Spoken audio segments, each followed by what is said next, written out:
Super. Et donc, on ressort donc du prénom du jour pour rentrer dans l'agenda. Mais avant, je voudrais que tu nous fasses dans ce second One Man Show dont tu as parlé. Tu as parlé de la pendule du maire, du père, du pape et tout ça. Et donc, la scène est à toi avec le second One Man Show. Voilà, ça c'est quand le pape Jean-Paul II meurt. Oui.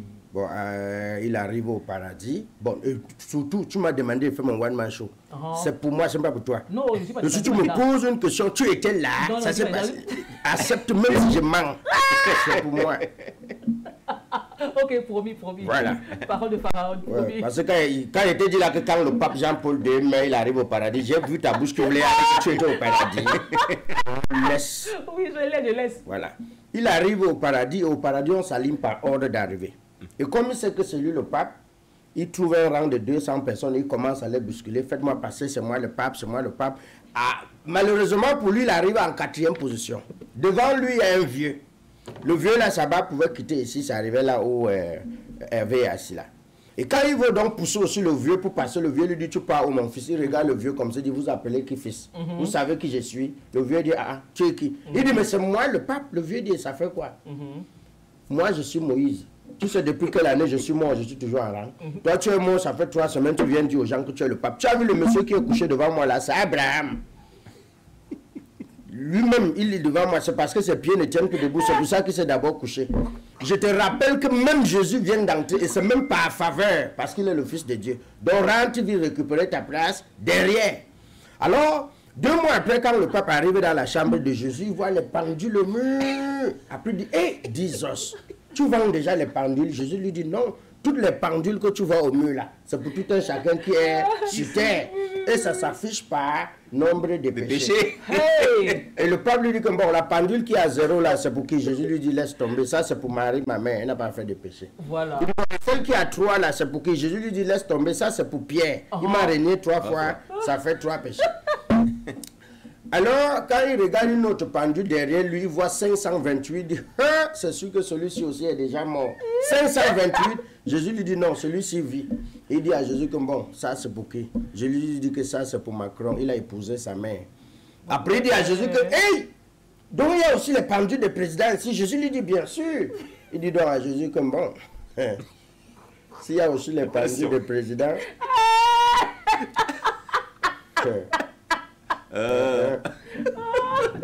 J'espère que c'est le sketch. Hein. Il dit à Jésus comme bon, s'il y a aussi les pendules de président, montre-moi pour Yaoundé.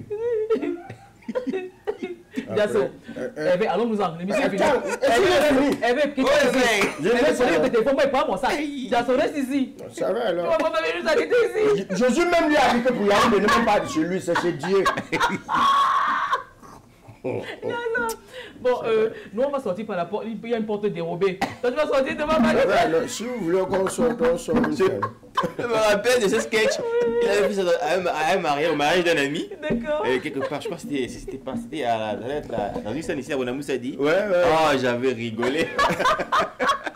Ouais, parce que il a demandé à Jésus pourquoi pour lui est là-bas chez Dieu. Oui. Jésus lui a dit que comme ça tournait trop, Moi, je ne sais pas. Dieu a pris ça pour utiliser comme le ventilateur pour lui tourner.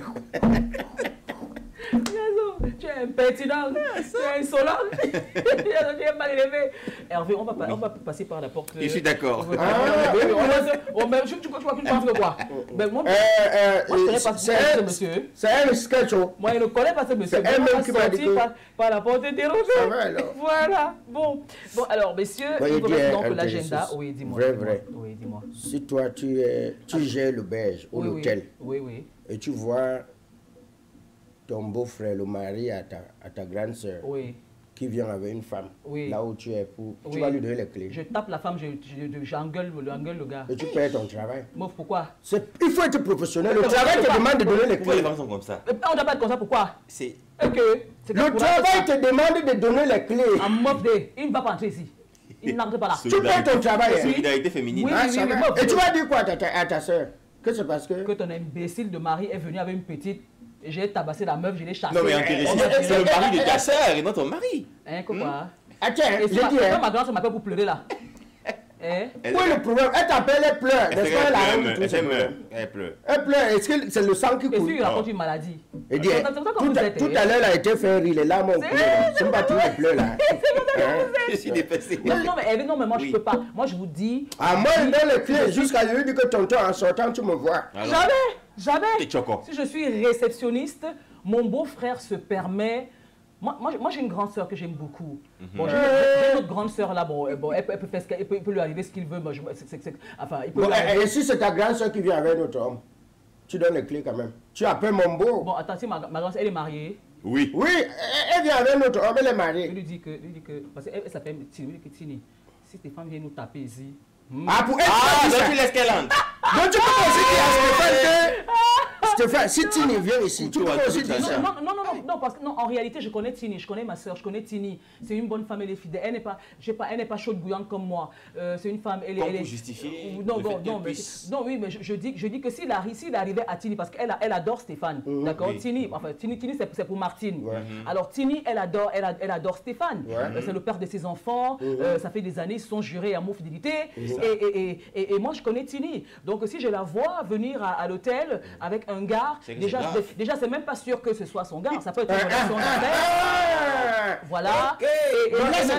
Mais quand je connais Tini, si je vois la façon avec laquelle elle regarde le gars, je saurais que c'est son petit. Je lui dis que Tini, si Stéphane vient nous taper ici, moi, bon. Tu les laisses quand même passer. Tu les laisses partir, tu donnes les clés. Non, c'est une thérapie, d'accord. Non, mais parce que... Avec Stéphane qui vient avec une famille, il n'y a pas de thérapie. Non, pourquoi? Thérapie de quoi? Thérapie de quoi? Pourquoi? Tu sais ce qu'un homme a eu à la rue de la joie. Je m'en fous de ce qu'il a eu. Thérapie de quoi? Tu te dis. Voilà. Ce qui n'est pas là, c'est quand même... Un homme arrive à la rue de la joie. Sa femme est à la réunion. Oui. Il veut lui se mettre à l'aise. Il part chercher une belle de nuit. Et la belle de nuit lui dit que c'est 5 000. Oui. Le gars supplie jusqu'à qu'il a 3 000. Elle lui dit jamais. Je ne peux pas prendre 3 000. Ah, il se décourage, il part lui s'asseoir. Au moment où on lui donne une bière parce qu'il a avancé un bar devant, sa femme l'appelle. Coucou, tu es où la réunion est finie vraiment? On fait comment? Il dit une fois à sa femme que trouve-moi à la rue de la joie, je suis assis au bar de tel. Et elle arrive là-bas, ils boivent dans une bière. Au moment où ils sont en train de rentrer, la belle de nuit là le voit avec la fille. Elle dit que, ah mon frère, finalement tu as trouvé celle de 3 000 là. Hein? Tu te mets à sa place, tu fais comment? Ah, mais j'ai envie que vous me répondiez, Hervé. Alors, comment vous allez vous comporter? Si elle te dit ça, déjà, vous allez mentir et nier. Elle te dit qu'enfin, tu as trouvé celle de 3 000. Voilà. Ça, c'est compliqué. Hein. C'est très compliqué. Compliqué. Et donc, pour revenir à la question, Hervé et Ndiasso, moi, je dirais non, mais parce que ça veut dire que si Tini en arrive à avoir besoin d'un peu de chaleur ailleurs, ça veut dire que Stéphane, il a fauté quelque part. Ça veut dire que c'est de sa faute. Et si Stéphane veut aussi trouver un peu de chaleur ailleurs, c'est que... J'ai dit, mais je vais boxer la meuf là, je vais la tabasser, elle me dit que ma chérie, tu pars où? Ça veut dire que Tini aussi. Ça veut dire que Tini aussi a dérangé. Jamais. Sûrement, oui. Elle va pas entrer à l'auberge là. Tu ne donnes pas les clés. Je vais l'assommer. Tu ne donnes pas les clés. Je ne donne pas. Tu payes ton travail. Pourquoi? Quel travail? Je paye l'achat, je paye. Je paye de ma poche. Et tu les chasses? Oui. Ngok Tunja de quoi? Non, jamais. Non, moi je pense, il est temps que vous vous comportiez bien maintenant, enfin dorénavant. Hein. Vous avez vos femmes, il faut les respecter, il ne faut pas les tromper, il faut être avec elles.